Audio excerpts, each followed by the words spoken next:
Chasing Giants with Don Higgins and Terry Peer. Brought to you by AIO Camo, nature's most lethal camouflage. Follow along as Don and Terry discuss the techniques, strategies, and dedication needed to harvest one of God's most amazing creations, world-class whitetails. Well, welcome everyone to this week's Chasing Giants podcast. This is episode 270, believe it or not, 270, that will air on April 27th. And as promised, we have a very special friend of Don and I's on the podcast. He's going to stay with us this whole episode. Dr. Aaron Gaines, thank you for joining us. Can't thank you enough for not only how much you've meant to Real World, but also Don and I's friendship, the support of Lester's Feet. But it's so awesome to have you on tonight. Yeah, thanks for having me, guys. Look forward to it.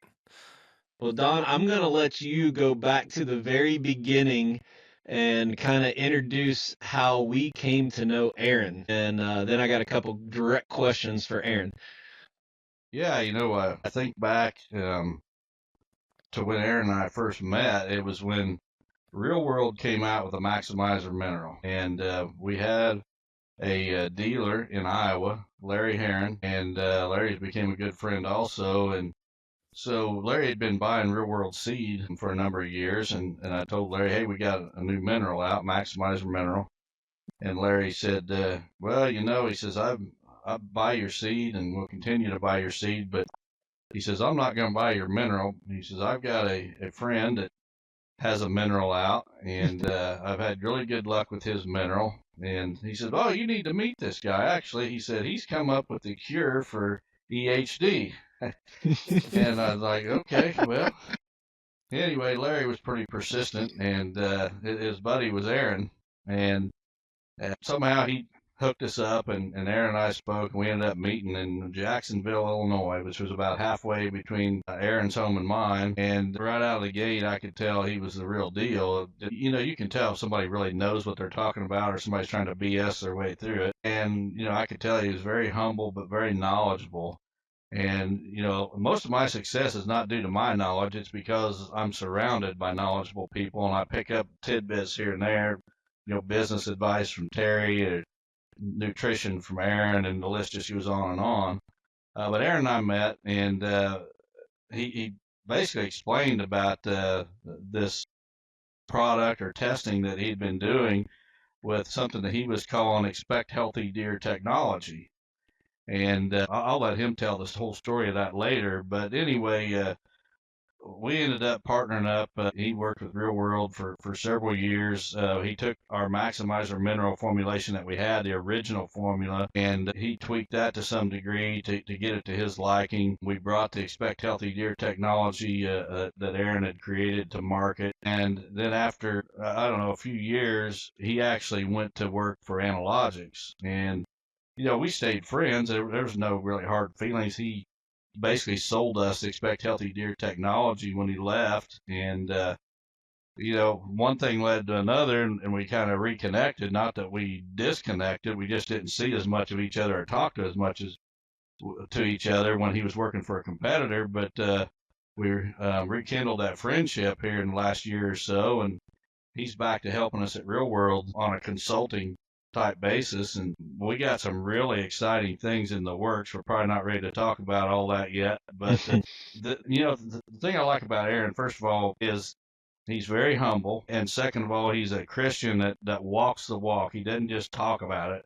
He's not going to brag about himself, but once you get to know him and you see some of the things he does with his life, it's very impressive. And the general public is never going to see that just because he's so humble about things, but his knowledge of nutrition is next level. I would put him up next to anybody in the hunting industry, probably anybody in the livestock industry. In fact, his bread and butter is working in the swine industry. Huge percentage of the hogs that are fed in the United States are consuming products that Aaron has developed. So, I don't want to go over the top here with my description, but the guy is literally next level. He's not just an animal or livestock nutritionist. He's like way up there amongst livestock nutritionists. And got a lot of respect for him for his knowledge, but more for his humble personality and the fact that he's a Christian that walks the walk as much as anything.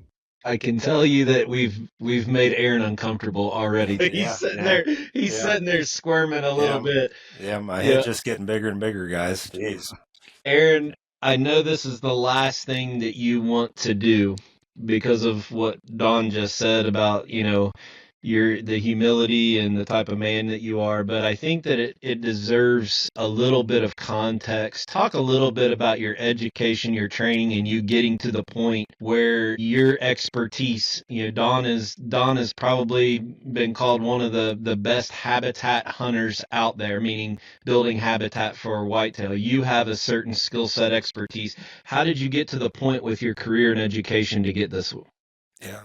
Well, spent a lot of time at the University of Missouri. I've got a bachelor's and a master's and PhD in animal nutrition and been working in the feed industry for over 20 years, as Don indicated, primarily in pigs. But as you guys know, I'm an avid deer hunter and had a lot of ruminant nutrition training at the University of Missouri as well. My major professor was Dr. Gary Ali, and then on my committee was Dr. Monty Curley.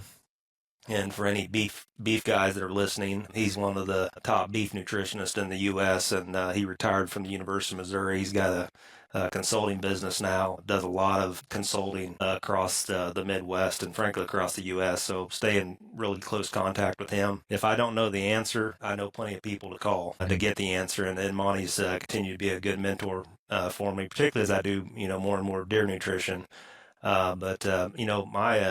My interest in deer nutrition really started back in 2012. We got hit here in Missouri, like the Midwest, with EHD virus, and it was really frustrating. I spent most of the fall in the tree stand just thinking about, hey, we've done a lot of work with nutrition and health technologies in the livestock area. How do we apply some of those learnings over on the deer side for the wild deer population to make these deer healthier, to hopefully allow them to live through something like EHD virus? And, I wouldn't say that, Don kind of joked a little bit about, us having a cure to EHD. It wasn't really the cure per se, but we could leverage some technologies that help that animal survive an EHD insult, deal with some of the secondary pathogens that they were dealing with, kind of like COVID, right? COVID by itself may not kill you, but if you got some other health issue going on, the odds are stacked against you at times. And so kind of the same concept with the EHD virus, we were finding that EHD virus, a lot of times these deer that died had other secondary pathogens going on, like Clostridium or E. coli or Fusobacterium as well. So we put a lot of emphasis on just really how to keep the deer healthy and leveraging a lot of experience. I've got two other business partners. You guys know James and Brent. They've been in the feed industry for 20 plus years, each one of them. So you're looking at 60 to 70 years of nutrition experience working in livestock nutrition. And then we just, been able to leverage that over on the deer side. Well, we got you on the show for the whole time, so not only are we going to talk about gut health, mineral, physiological needs of deer, bucks and does, fawns, the whole gamut tonight, but you're going to stay on and answer questions with us. But as we mentioned last week, what we feel makes you the real deal, Don just mentioned it, you're a faithful servant of Christ. You're actually going to be on the rotation of Sunday night prayer time on the new schedule starting this summer. But obviously the letters DR are in front of your name, so the education part's there, but you have killed some giant deer that, we get those text messages in hunting season like, boy, he's done it again. Yep. Before we go off to the Osseo break, I'm going to start with you, Aaron. What habitat projects or anything have you been able to get done so far? I know Don had Austin at his place, but let's start with you. What have you been up to on the farm?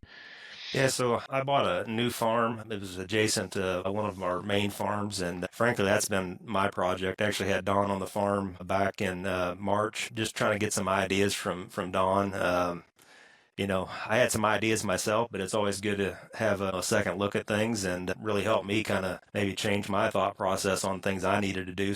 I've started implementing some of that plan. That big bottom, Don, down there in that 12-acre field in the bottom, I burnt half that off, about 7 acres, and so going to start working on getting beans planted in there this spring, get some other projects done in that area. Got the blind set, so that project is off and rolling. So that's been a major focus. We've been really wet right now, so I'm waiting for things to dry out so we can get after it. So we're kind of in a holding pattern right now. So I'm chasing turkeys right now. So I guess wet weather's a good thing because I've been spending a lot of time in the turkey woods here as of late. Well, Don, you had a pretty eventful week. Got a lot done. Talk about Austin Razor showing up and trying to bang out some of these projects before the rain set in at your place here the last couple days. Yeah, Austin showed up for a couple days, and we got that Chasing Giants blind up, the 360 blind, and got it in place. Well, we rented a mini hoe, then put Austin to work on that. He's used to those controls. There's too many levers there for me. I got to think about every move, and he can do more in 5 minutes than I could do in an hour. So we did some of that to create that creek crossing that's going to be right in front of that blind. We planted a screen of cedar trees. I think there's about 140 cedar trees we planted to screen one side of my sanctuary, basically to keep the deer from seeing me approach my stands across the open field. Ran the chainsaws quite a bit. I did some TSI work in one small area of the sanctuary that hadn't been cut in many years and needed to be thickened back up. So a little bit of everything. Well, I had Al and Joe in town the majority of the week for turkey hunting, and with those two, it's always a good time. But they showed up on Easter night. They drove in late Easter, and it was pouring down rain the first morning. So we ended up letting them sleep in a little bit and going to Cracker Barrel for breakfast. And we went out to the farm. Actually, remember the property you consulted for Todd Covey? Mm-hmm. That back in that creek bottom. Yep. I took him back in there and got Al and Joe set up along the creek, and I climbed up in the 360 blind and had the camera. And before you know it, two birds came out, and Joe just absolutely blew one of them's head off. It was hilarious. But got that one on video. He got all fired up. It was fun. But then the real world of not being able to get on birds happened the next 2 days. Of all places, my farm ended up having 8 or 9 jakes running around just absolutely pushing toms, and they would not respond to any calls or decoys, but those jakes would run in every time. And I was waiting for Joe to blow another jake's head off. He got so frustrated with what these toms were doing, but they both had shots, and Al ended up not closing the deal on a close call, but had a great time with those guys. They left on Thursday. I think they pulled out they left about 10:30 or 11, and we had rain forecasted for 4 o'clock. And I planted 19 fruit trees, caged them all, and planted the clover between when they left and when the rain came in. So you talk about trying to get stuff done quick right before the rain. It was a mad dash, but super excited and enjoyed the time with those guys. Let's save a lot of time for talking about mineral and gut health and more of the physiological side of deer. We're going to take a quick break and listen to AIO spot. But hey, big news. Our friend Emerson Day, as of today, is all fully suited up with AIO Gear. So she put in and got her orders submitted. So this year when she's deer hunting, she's going to be in AIO Gear. So thanks to Joe Miles for helping with that. We'll be right back. AIO Gear introduces a premium line of bow hunting gear that is unmatched, pairing nature's finest camouflage with the best technological innovations. AIO Gear brings whitetail bow hunters the gear they need to be the best at their craft. The unique camouflage mimics the intricate feather pattern of North America's greatest predatory creatures. Designed for invisibility, built for comfort, and engineered for function. Visit AIOgear.com. That's ASIOgear.com to start shopping. AIO Gear. Prepare to be invisible.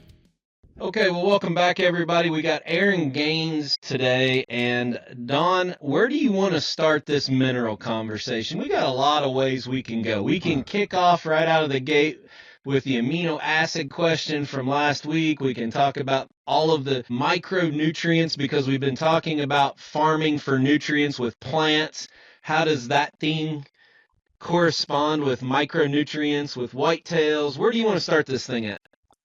Well, the frustrating thing for me as I watch the hunting industry is I don't think the average consumer realizes the science that Real World has behind a lot of their products. And not only the nutrition products, we can look at our NutriCrave corn or Gen 2 soybeans or whatever, but I'd like to go back to the beginning and have Aaron tell the story about Expect Healthy Deer technology, what led him to that, and basically the research that he did there at the beginning when we first started partnering all those years back. I just want people to hear that there's real science in that, and then you can even build on that, Aaron, to talk about how we brought in the whitetail specific probiotics and such that probably nobody else in the industry is doing that I know of anyway. Yeah. No, you're going to test my memory a little bit. I mean, this goes back to 2012 when we started, going down this path. But if I miss anything, help me fill in the gaps, guys. But, like I said, we wanted to leverage some of our learnings from the livestock industry over on the deer side in terms of different nutrition products to improve overall health of the animal. And, EHD virus, we needed to understand, the etiology of it. It's transmitted by the midge fly. A lot of times it's fatal. But one of the learnings we had with EHD virus, as I indicated earlier, is that there was other pathogens associated with it for those deer that died, right? The captive deer industry would tell you that we learned a lot from them around EHD virus. A lot of times they found Fusobacterium and Clostridium and E. coli. And so first thing we want to do is, all right, let's tackle the EHD virus. And what can we do to potentially, deal with EHD by itself? And so we started working with the University of Minnesota. We started screening different compounds. It was all in vitro, so it was done in the lab. That's where we started, and started screening different compounds for virucidal activity against the EHD virus. And we were able to identify 2 to 3 different compounds that seemed to be antiviral or virucidal in vitro in the lab. And so that was our candidates that we elected to move forward with in the formula. And Don, as you indicated, on the probiotic side, on whitetail specific probiotics, we started working with Dr. Cliff Shipley. Cliff works with you guys. He's very well known in the livestock industry as well as the captive deer industry, raises whitetail deer, knows a lot about everything, frankly. He helped us when he's at the University of Illinois get some isolates from deer that were submitted there at the University of Illinois Diagnostic Lab. And so we took those isolates, sent it to a lab in Wisconsin that we had a partnership with, and they started screening those isolates with different bacillus strains that they had in what they called their library, and trying to figure out what bacillus strains would be effective for some of those isolates. When I talk about isolates, that could be like Clostridium, Fusobacterium, or E. coli, and those are really the 3 we focused on. And so we were able to identify a half dozen bacillus strains that were effective against those pathogens. And so really packaged all that together, the compounds we screened at the University of Minnesota, the bacillus strains that we worked with the University of Illinois on with Dr. Shipley and the lab in Wisconsin, and put those together into a formulation. And Don, that's the point where we said, hey, here's where we're at with the formula. We need to get it into some animals. And of course, in wild deer, it's hard to do a control and test group, and that's where we started going to some of the captive deer facilities, and they were able to do some comparisons, and we had some pretty good success stories coming out of the captive deer industry. I can't remember, Don, we had 12 to 14 different on the technology evaluating it at the time. Yeah, there were several across the United States, and Yep. yeah, it told us that we were onto something. And I want to stress to those listening that we're not claiming that the Expect Healthy Deer technology is 100% effective, but I do believe it has a positive impact on the survival rate. And you might chime in there, Aaron. Yeah, it's definitely not 100%, but it helps, and that was very clear from the captive deer, breeders that were testing the product, and a lot of them, went on to the product because they saw the benefit in it, and so, that gave us enough confidence that, hey, it works in the captive deer situation.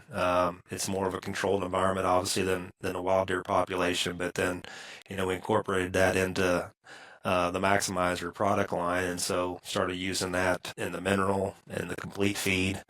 and then also a supplement product that could be used to make diets for wild deer or captive deer. So that's really in a nutshell kind of how all that come together. So it's, yeah, Don, to your point, it's something that was backed by science, and that is the one thing I'll say about the hunting industry. There's very few companies that leverage science, and really applaud you guys for really bringing science to the table with your products. You guys have been committed to that, and also just testing your products, making sure they work. And I know you guys have said it many times, if it doesn't work on your farms, you're not going to use it, and I'm the same way. I mean, my goal is to raise the best deer I can on my property, and I'm going to use the best products I can.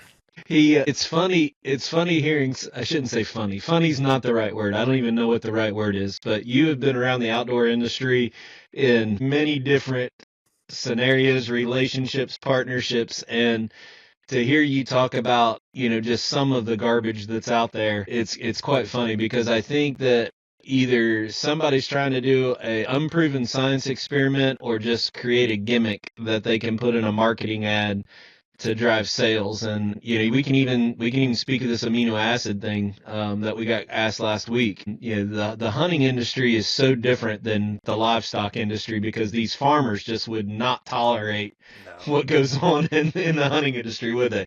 No, 100%. And the same thing could be said of the captive deer industry, right? I mean, they're just, they're raising those animals. It's part of their livelihood. It's a feed cost, or, at least, for the swine people, it's 65% of their production cost.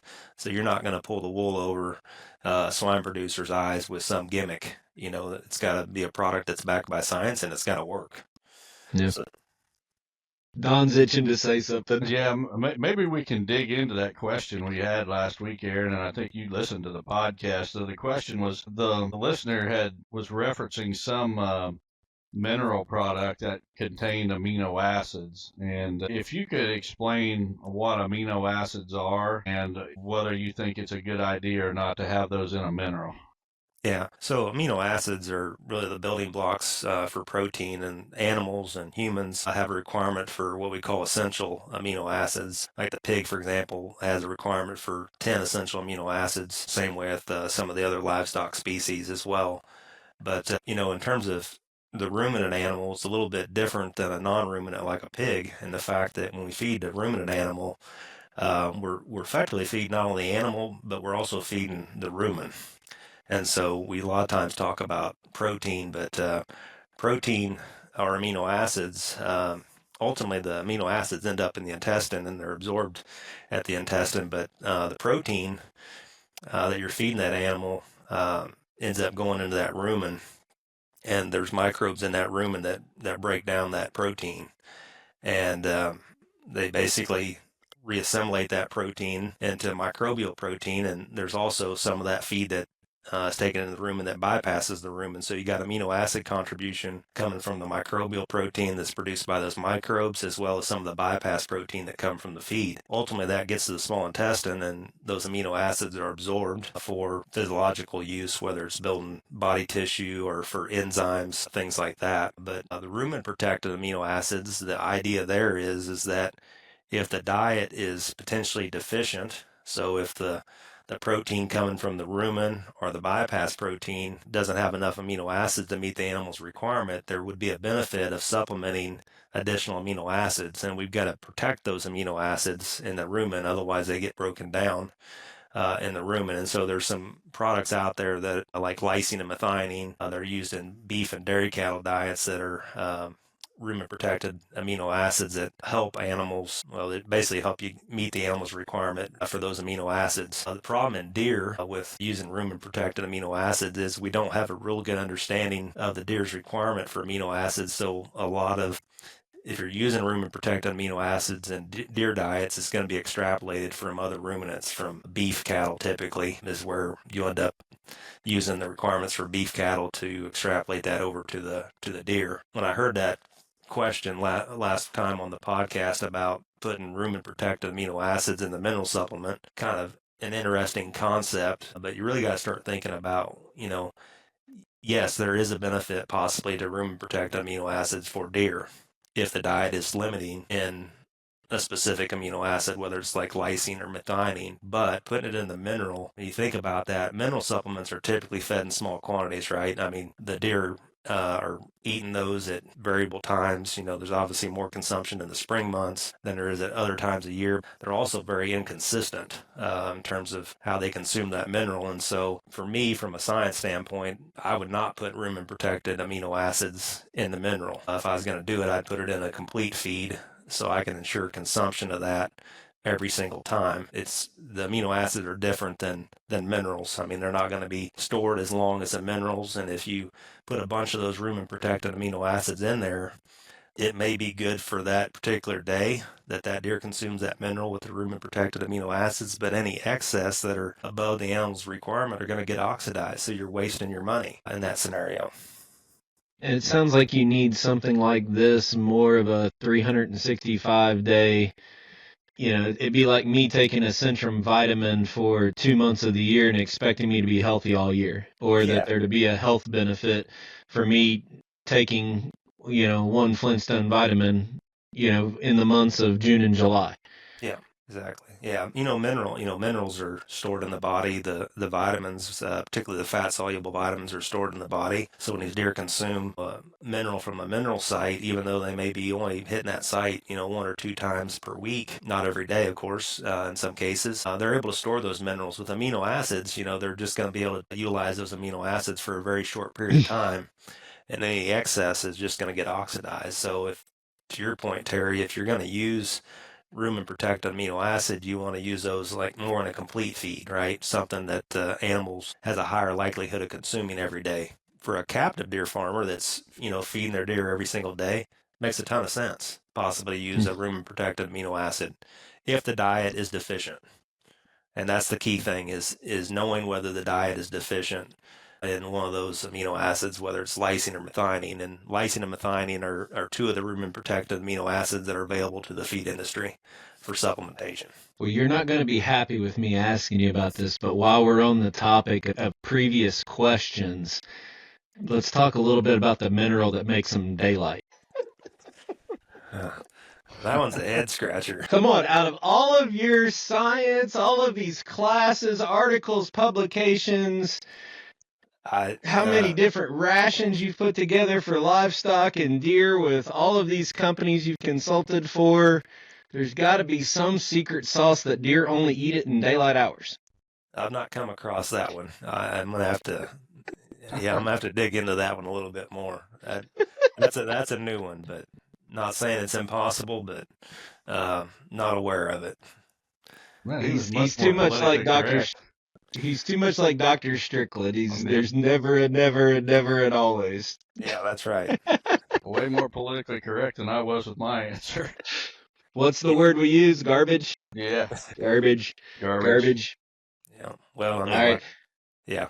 So, yeah, if somebody knows something about that, I'd certainly love to learn more about it. I love learning stuff about nutrition, and that's one I'd be interested in. Well, Aaron, I have a very broad question that you're probably going to have to take a few minutes to answer, so bear with me as I get through it. As our listeners are listening to this podcast right now, over the next probably 8 weeks, we're going to have 3 different animals that we're worried about. Number 1 is the bucks growing antlers. Number 2 is the does who are fawning and having to nurse their fawns. And then right after fawning, we have the babies out walking around trying to survive. Yep. Those 3 scenarios right there, talk about the importance that mineral plays in those 3 different scenarios and what each of those, the bucks, the does, and the fawns need at any point in time, because I think that's going to educate. We don't want to make this a real world commercial with this, and you refuse to do that anyway. But we think that if people understand what these animals need, it helps them make a better decision with whatever they're getting ready to purchase. Yeah. So think about antler growth, right? That's usually top of mind for everybody, and focusing on that buck for antler growth. So some of the key minerals needed for antler formation would be, macro minerals like calcium, phosphorus, and magnesium. Antler formation is very metabolically demanding process, right? Tremendous growth over a very short period of time. And there's a lot of micro trace minerals that are important for that antler growth as well. You think about the fawn, that newborn fawn, the calcium and phosphorus are going to be important for that fawn, right? Because it's going to be important for bone growth for that fawn. And then also for that lactating doe, calcium and phosphorus are important as well as she nurses, maybe one fawn, maybe two fawns, or maybe triplets, right? So very physiologically demanding on that doe as well. And then thinking about some of the trace minerals. So trace minerals are going to be found in smaller, in minute amounts in the deer's diet. Minerals like copper, zinc, and selenium, they're going to be important for the immune response and disease resistance. So think about that for that fawn in particular. I get the question sometimes, will fawns use a mineral site? Yeah, fawns use mineral sites, right? They see their mother use the mineral site and they learn how to use it as well. And so those minerals are going to be important for the fawn just as much as the doe. And that fawn's your future crop. So that becomes really important to make sure that fawn gets off to a good start from a nutritional standpoint. Did I miss any of them, Terry? Oh no, ask the boss there. No, I think you covered it. And, I want to change the subject just a little bit, stay on nutrition, but nutrition from a health standpoint. My personal opinion, just based on my very limited knowledge and experience, is that it's, in my opinion, likely that the answer to combating disease issues like CWD is nutrition or genetic based. So that's probably the solution. And I just wonder your opinion. We've got various government agencies trying various programs to deal with CWD. And in my home state of Illinois, it's you find CWD, so you kill every deer within 2 miles for 5 years, and then you walk away and let nature take its course. Well, to me, that's nonsense. And yeah, we got states that are banning supplemental feeding, baiting. I'm not convinced that that's the answer. In fact, I think it may be detrimental in both situations when they bring the sharpshooters in and they start wiping out deer. The captive industry has proven to us that there is a certain gene that not all whitetails carry, but some whitetails have this certain gene that makes them, I guess the word is resistant to CWD. And then on the nutrition side, if you're following through with the sharpshooter program, you're eliminating all deer, including the ones that could be carrying the gene that they could pass on to make the herd resistant. And on the nutrition side, if nutrition is the answer, and we're banning supplemental feeding, a good supplemental feeding program, help the local deer herd better combat disease issues like CWD. And just wondering, I listen to a lot of experts, and their opinions vary. They're all over the map. Dr. Strickland and I have talked about it. Dr. Kroll has a totally different opinion than Dr. Strickland, and you can just go. You can find plenty of experts on both sides of this topic.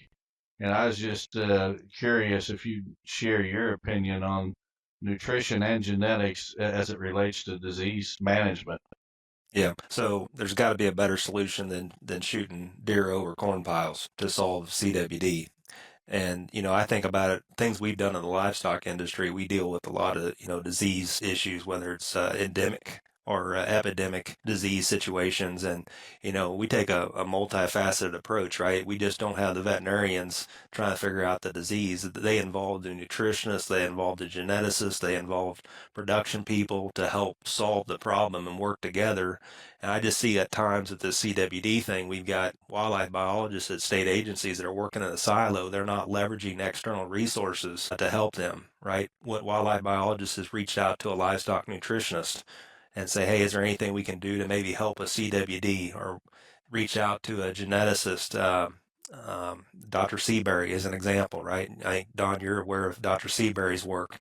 There's just a lot of resources out here that could be very helpful to tackle this CWD problem. And I think that for the most part, I think the state agencies, they want to take care of the resource, and hunters obviously want to take care of the resource. And it's a very, I get frustrated by the situation with the state agencies on how they're managing it, and questioning, whether sharpshooting is the right answer. It's almost a self-fulfilling prophecy that it's working. But there's no control group, right? I'm a research guy. I look at, what they're doing, and they show me the data here in Missouri, and the prevalence is low for CWD, but you don't have a control group. What if you did nothing, right? What if you didn't shoot those deer? Maybe the outcome's still the same. But I like to see more investment as relates to CWD management in other areas besides just targeted sharpshooting, whether, Oklahoma. I got asked on a previous podcast about what Oklahoma's doing. They're going to leverage some CWD resistant deer they're going to basically leverage the captive deer industry, some of the genetics in the captive deer industry that have CWD resistant genes. They're going to put those into the wild population. I got asked about that. I said, hey, kudos to Oklahoma. They're at least trying something different besides shooting deer over corn piles. At least trying to think outside the box and leverage some additional resources. And the captive deer industry, we can learn a lot from them. CWD will break those guys, right? If their herd breaks with CWD, it's complete eradication of that herd. And so that's the thing that I like to see more of, is leveraging a cross-functional team of resources, both at the state level as well as industry experts, and really put together a more comprehensive plan for CWD, whether it's nutrition and or genetics, or maybe it is, reducing some of the deer out on the landscape to slow down transmission, but just make sure it's a multifaceted approach. Look at it from all angles. What's your opinion on supplemental feeding? These bans. Do you think these bans are warranted? These supplemental feeding bans? Well, I look at some of the work that's been done on CWD from a nutritional perspective. There's some things we can do from a nutritional perspective that could help with CWD. And the pushback we get on the CWD stuff, the reason they put these mineral bans in and stop supplemental feeding is they're worried about congregating these deer. These deer are social animals, right? You get Shipley talking about this, he gets wound up on it. It's just common sense. These deer use the same licking branches, they use the same water sources, they're out on the ag fields together, they groom each other. To think you're going to slow down disease transmission by just, banning mineral sites and stopping supplemental feeding. Social distancing, Aaron. We got to social distance our deer. Yeah, 6 foot for 15. And wear a mask. Don's gonna have pass out free masks to all of the deer on his farm. Yeah, so it's a little bit of a feel good, right? That, hey, look at what we're doing, right? We ban mineral, we ban supplemental feeding. We've got sharpshooters killing deer over corn piles to help slow the spread. We've heard that before. Mm-hmm. Slow the spread. I look at it this way: if let the hunters help in this, right? In my area, we've got a lot of deer, and I do not do my part in doe harvest management. I'm shooting bucks, and I don't shoot enough does. And I'm a big advocate of, and some people don't like this, of earn a buck program. Before you shoot a buck, you got to shoot a doe or does. But let the hunters help in this. If I could reduce some of the does on my farm, I think I could improve the quality of my deer herd. Right, there's a lot of stress on these animals. Don, you're at my place. I left a lot of food. They cleaned me out. Mm-hmm. And this is the first year I couldn't supplemental feed. Last July, they put the ban on. We're in a CWD containment zone, so I'm having to kind of learn this thing, right? How much food do I plant, and am I going to have enough to get me through winter? And so it's definitely been different for me. I've relied on mineral and supplemental feeding for. I started doing it really heavy in 2012, and it's worked for me, and it's taken a tool away from me that I really felt has helped the deer herd overall in terms of health and antler growth. So, well, in my opinion, I think politics has come into play with the CWD management, and when you got the federal government doling out dollars to states for CWD management, control, whatever you want to say, obviously the state's going to have its hand out and it's going to take all they're going to give. It's crazy to me that you can have two states side by side with totally different approaches. And, you got Illinois in one extreme, and well, we're not next to Ohio, but hot in Ohio where you can not only supplemental feed, you can bait all year round right through the season, and everybody's doing it. And yet you don't see CWD spreading across the Ohio landscape any more than anywhere else. And to think that we're going to stop it is absolutely mind-boggling to me, because we're not going to stop this disease from spreading. And, Mother Nature, if you let her run its course, will typically take care of things. And I think that's where the genetic side comes in, over a long period of time. But, and maybe we can enhance that with, the captive deer where they've isolated that gene that makes them resistant. But I don't have the answer, but I just got to believe there's something better than banning supplemental feeding and shooting every deer in sight over bait piles at night in an area where they found a single deer with CW.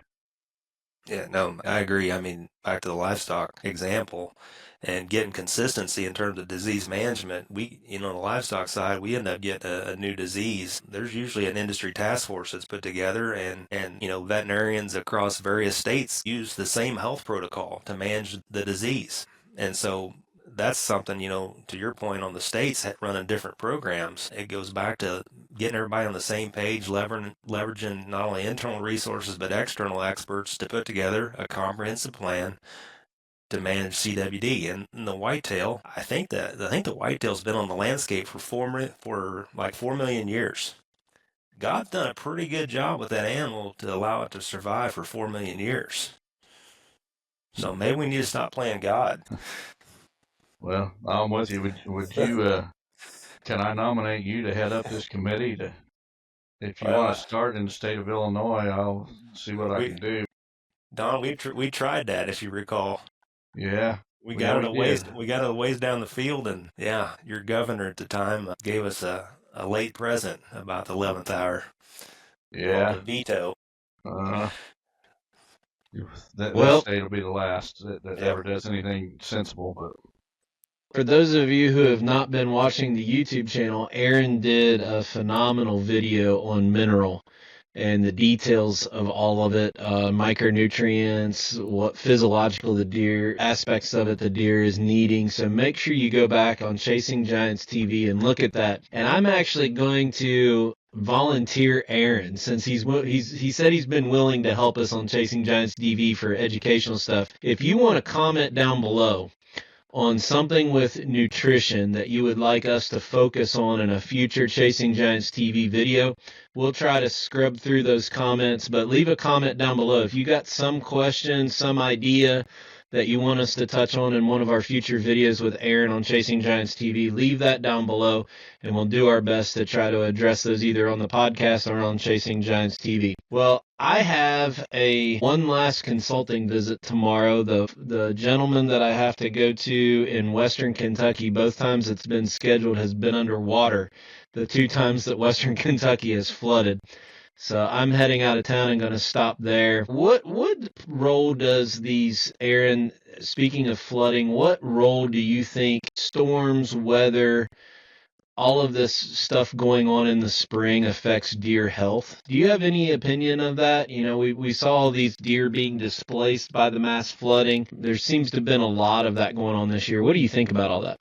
Well, I mean, it's definitely going to be an additional stressor, right? Mother Nature can be pretty cruel at times. And, just being out, you mentioned turkey hunting, Terry. The ticks are terrible this year. There's got to be a high tick load on these deer this year, just based on my observation, being in the woods and spraying down with tick repellent and everything else. They can't keep those things off of you. So I think you're going to see with the wet weather and the temperatures we've had is more ticks, and certainly deer, if they're getting flooded out, they're having to move to other areas. Maybe if they're moving to other areas, we don't have, obviously we're at the start of spring green up, but we're in this transition where, food sources are starting to come on, but, some of those animals may have got displaced out of habitat where there was a food resource, right, and moved further away from food resources to a different habitat just to stay dry, right, get out of the mud and the muck. So it could be fairly interesting, kind of see how this plays out in terms of what we see as far as antler growth this summer, but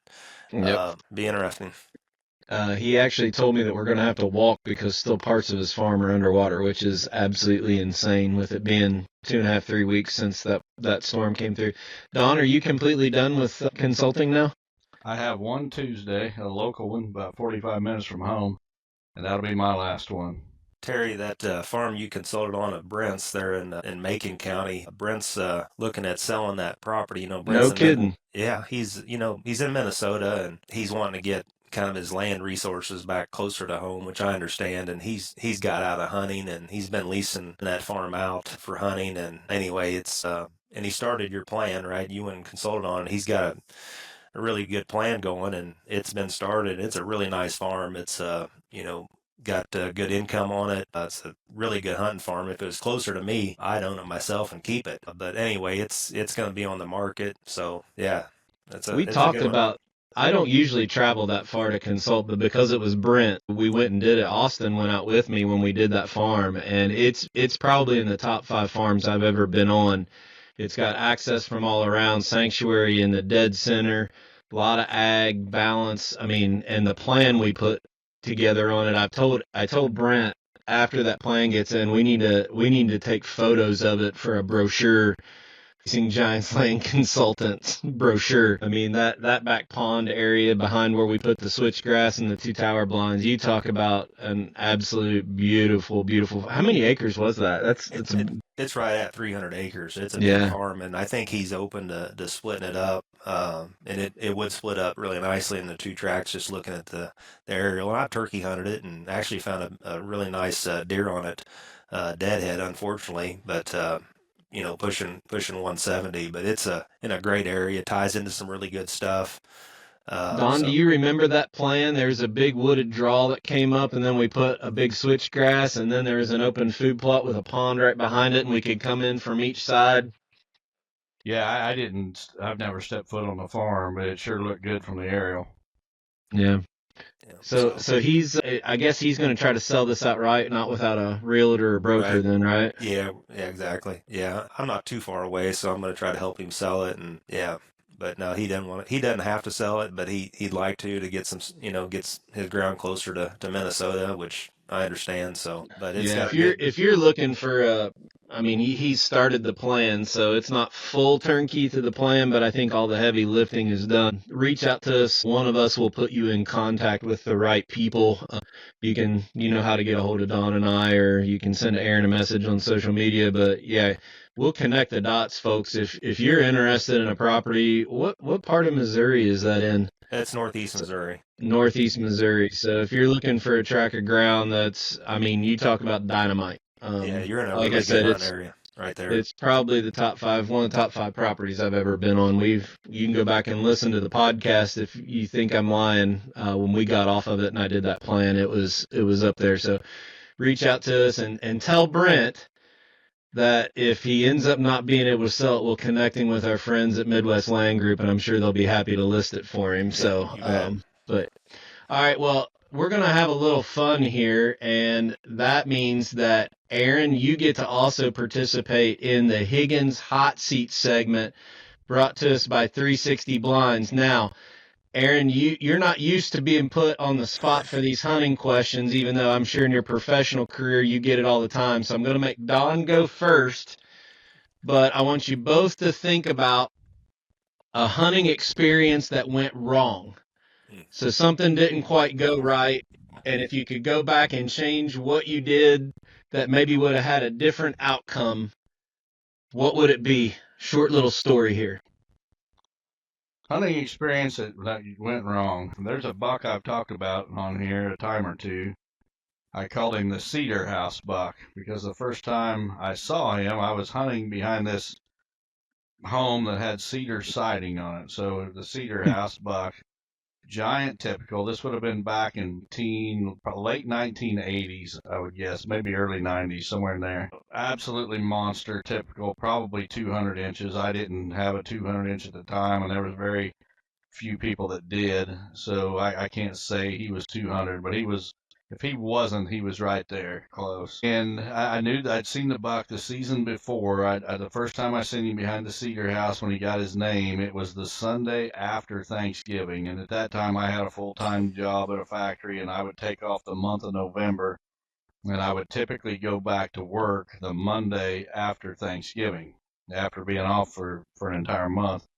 Well, it was my very last hunt on Sunday evening before I had to return to work on Monday morning, and This buck apparently had gotten bumped by a hunter or somebody, out doing something, because an hour and a half or so before dark, he comes across wide open ag prairie for it must have been a mile. He's coming across this ground kind of towards me, but not right at me, but towards the little timber where I was at. This deer was an absolute giant. He's kind of reminds me of my Smoky buck, but Smoky had the fork G2s on both sides. This buck was a clean, ginormous 10-point typical. And that was the only time I seen him that year. Well, the next year, I'm looking for this deer and know he's in the area. This is before the days of trail cameras. They did not exist.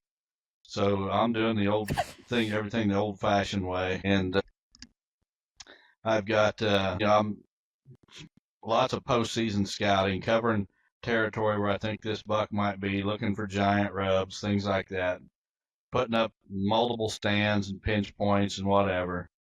Well, it was early November that following season, and I'm in a stand, small woodlot, maybe 5 acres, but really, really thick. And I was right on the edge of it, next to a cornfield, and probably in the last 15, 20 minutes of shooting light, a group of does and a 2.5-year-old buck comes out of the thicket, the thickest part of this little woodlot, and they start feeding in the corn stalks not too far from me. And I kept hearing another deer in that thicket, and I just guessing, since he wasn't coming out with those other deer, I was guessing it was a mature buck. And just right at last light, the buck comes out. He's got to cross a creek.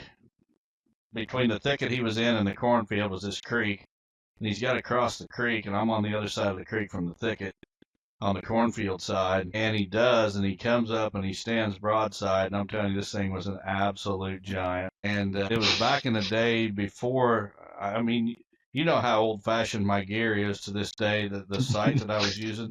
Well, at this point, I was not even using sights. I was shooting 100% instinctive, and had since I ever started. And I was shooting a snuffer broadhead, a Roger Rothar snuffer, and those things were ginormous. They was about as big around as a Coke can. And shooting instinctive. I was shooting a compound, believe it or not, but I was pretty good to about 20 yards, but that was about pushing my limits. But anyway, this buck comes out, and he crosses the creek, and he comes up on my side of the creek, and there's just a little narrow strip of timber between the creek and the cornfield. That's where my stand was at. And he comes up out of that creek, and he stands there in that timber, and he's watching those deer out feeding in the corn.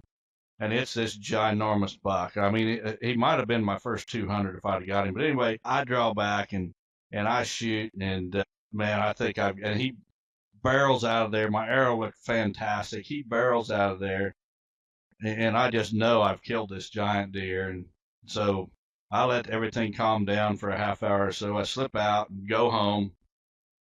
I call a friend to come back with me to help me drag my deer out. I just know we're dragging out a giant. And we go to where my stand was, and we go to where the deer was standing when I shot. And there's my arrow laying on the ground, but the broadhead is pointed back at my tree. The broadhead wasn't pointing away from my tree, it was pointing back. And I don't know if you're familiar with the snuffer broadhead, but it was a 3-blade, all one piece. It wasn't replaceable. You had to sharpen them. But where the blade would come back, at the very back of the blade where it connected, to the part that you screw in the arrow, they were welded. Each one of them blades was welded down there. Well, I'm not sure how this happened, but it popped a weld, and as that weld sprung out and sprung back, it caught deer hair. So there was deer hair under that weld with just a little tiny drop of blood on the end of that broadhead. I don't know if I hit a branch I didn't see, and it deflected, and the arrow hit him sideways and in the shoulder blade or something. But that arrow was laying on the ground facing right back at my tree. And when I seen that arrow, I knew that deer wasn't hurt. And actually, the very next evening, the direction this deer ran, the very next evening, a friend of mine seen that buck with a doe crossing the road, right before dark. So he survived, but I guess my regret is that if I would have had, a little more modern equipment, I might have killed that deer. I always wondered if, me shooting instinctive and that giant broadhead and everything might have cost me that deer, where the bow I'm shooting today, that would have absolutely been a dead deer, because I think that was pushing 40 years ago. And that I just don't miss those shots today. When I get a deer like that in close today, he's a dead deer. And he might have been the last. He probably is. No, he's not. There was one other buck that I missed, a good one too, on Thanksgiving morning. I think I told that story too. But that's probably the biggest heartbreak. The Cedar House buck still haunts me all these years later, because that was an absolute. He was a giant frame deer. He wasn't just like a deer that would score real well. He would score real well, but he was a giant frame deer. Well, Aaron, as everybody is commenting below that Don should have been using an expandable broadhead, it's going to come. I guarantee you there's people typing it right now. Yeah. What piece you got for us?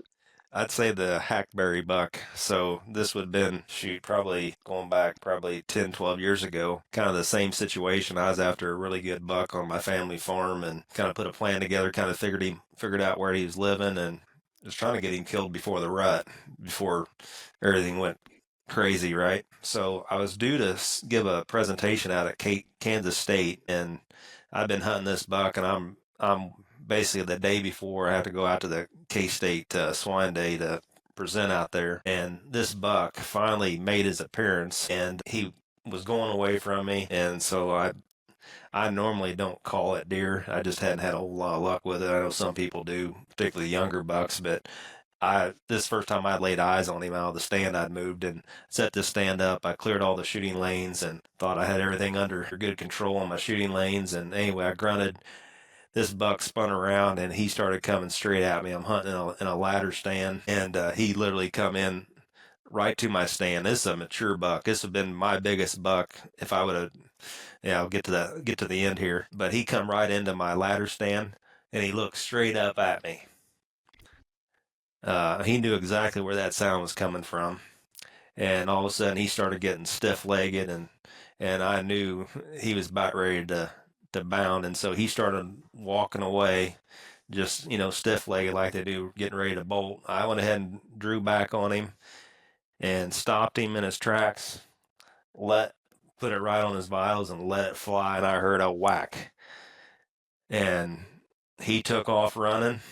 And I pull my binoculars up, glassing, see if I see any blood or anything, but he is hauling the mail, and I'm feeling pretty good, right? Hear that whack, hear him run off, and but I didn't see any blood when he ran off with my binoculars. But about 30 minutes there, I decided just to ease down and go look for some blood. I walk over there, and I look up on this hackberry tree, this little bitty hackberry tree. My arrow is dead centered right through the middle of it. Didn't hit the deer, so that deer ran out of my life.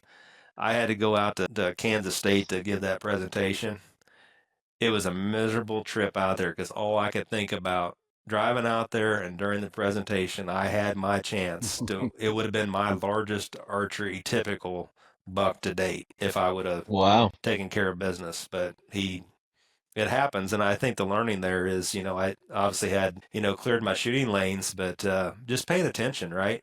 Paying attention to what's in front of the deer, and just make sure you got a clear shot. And so it's the saying goes, smart people learn from their mistakes, but really smart people learn from the mistakes of others. So for the people that are listening, clear your shooting lanes, and as you take that shot, just make sure there's no limbs or anything that could, deflect that arrow, or in my case, block the arrow. Well, thanks to 360 Blinds for sponsoring that segment, and thanks for joining in on it, Aaron. Next week, I usually do not give Don a heads up, but next week, a newspaper article from 1987 has surfaced, and we're going to put Don on the spot with a 1987 newspaper article. That's all we're going to say. I wonder who would have given me that over the last week there, Don. But anyway. I got one flyer to put up here, Don. Talk a little bit about a makeup event that you're doing at JB's Feed before we get going on wrapping the show up. Yeah, talking of big bucks we've missed, I've got a really, really unique story of an Ohio giant that I missed many years ago that I'm going to share that story at this event, which is Tuesday, June 3rd at JB's Warehouse in Millersburg, Ohio. So, I was supposed to be there speaking, I don't remember, was it February or so, and I got sick, and Terry had to fill in for me. But I'm going to make up that event for all you folks. There was about 1,000 people there, from what I was told. And I feel bad that those folks all came out and then I didn't show. So I'm going back June 3rd. It starts at 5:30.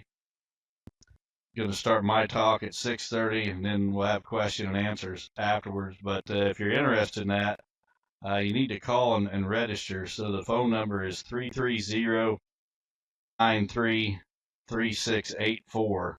And again, I'm going to share a story of an Ohio giant that I missed. And there's a reason that I did not share this story for decades, but I'm going to share it now with the folks that have probably hunted close to where I missed that buck on public land.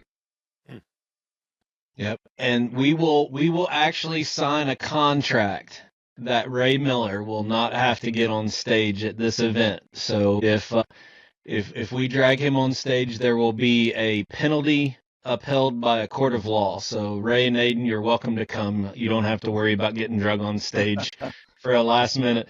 I tell you what, guys, we're over an hour, but we're already late, and I want to end the show with a question. Midwest Land Group sponsors this segment. We're only going to do one question, but I think it's really important that I get both Don and Aaron to answer this question, because it's more about the men that they are and not the deer hunting knowledge that they have. Don't risk your most valuable asset with a part-time agent. Most real estate agents are part-time, working another job, trying to scratch together a few extra bucks in real estate as a side gig. Their inexperience will cost you thousands at closing. Not at Midwest Land Group. They only hire full-time professionals. Their agents are passionate about the outdoors, highly trained, and committed to maximizing the value of your land. If you're interested in selling your land, don't risk it with a part-time agent. Visit MidwestLandGroup.com. All right, the question comes from Jeff Morris from Carl Junction, Missouri. He says, I've heard you talk about your priorities when it came to deer hunting as a young man, husband, and dad. How do you think those priorities would have been different if you would have had a son or two instead of 2 daughters? I have 2 sons, one hunts and one has zero interest, and I find that I have passed up more opportunities so my son can chase a half-rack or turkey around the woods. I wouldn't change it for the world at this point, but was curious if you had ever thought about that. Hope your daughter is doing well with her health and keep fighting the good fight. Team Trump.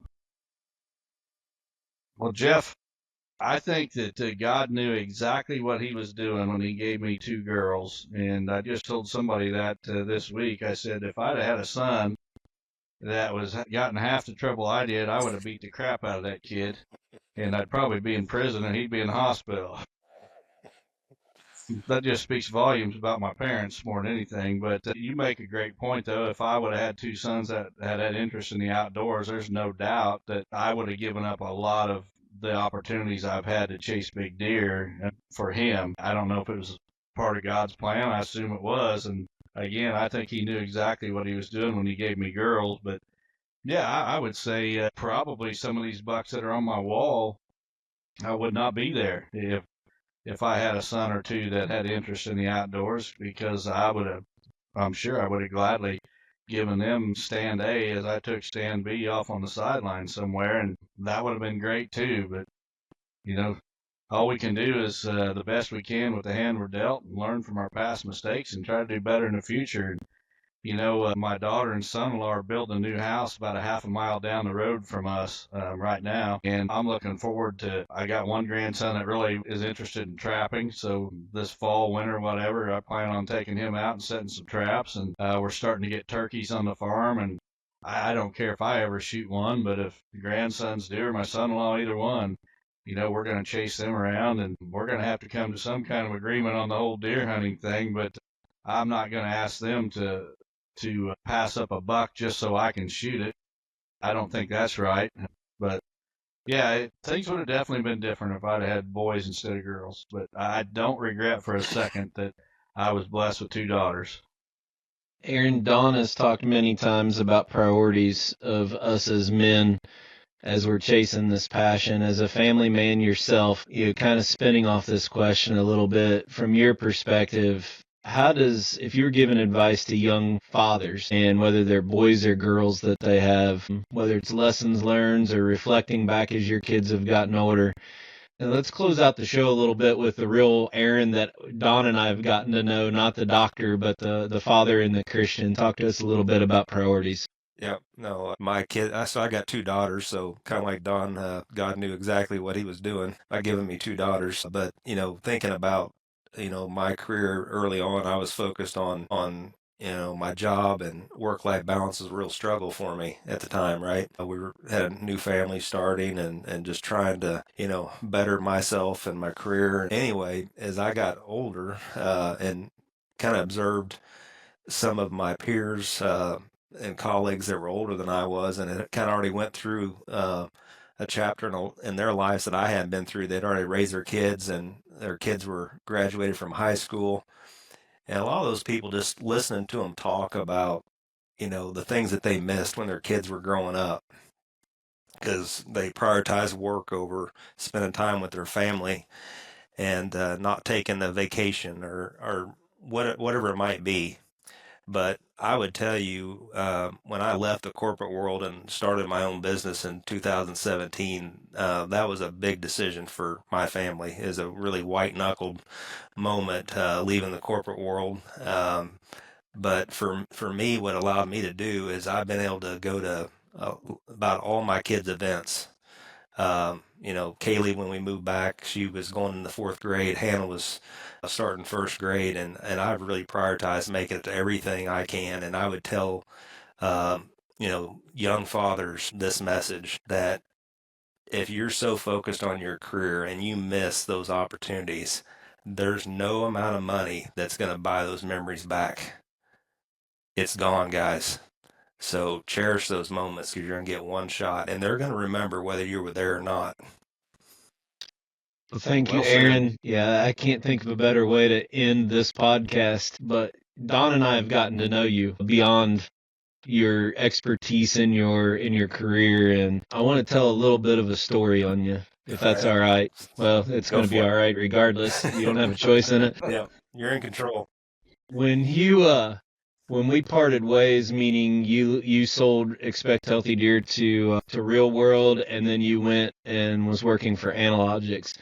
We knew each other. I respected you so much, but I never knew how that was going to affect the relationship. And I remember showing up and walking down the aisle at ATA show, and I turned the corner, and there you were, and immediately you just put your arm out, shook my hand, pulled me in, and it was like nothing ever skipped a beat. Don mentioned it earlier.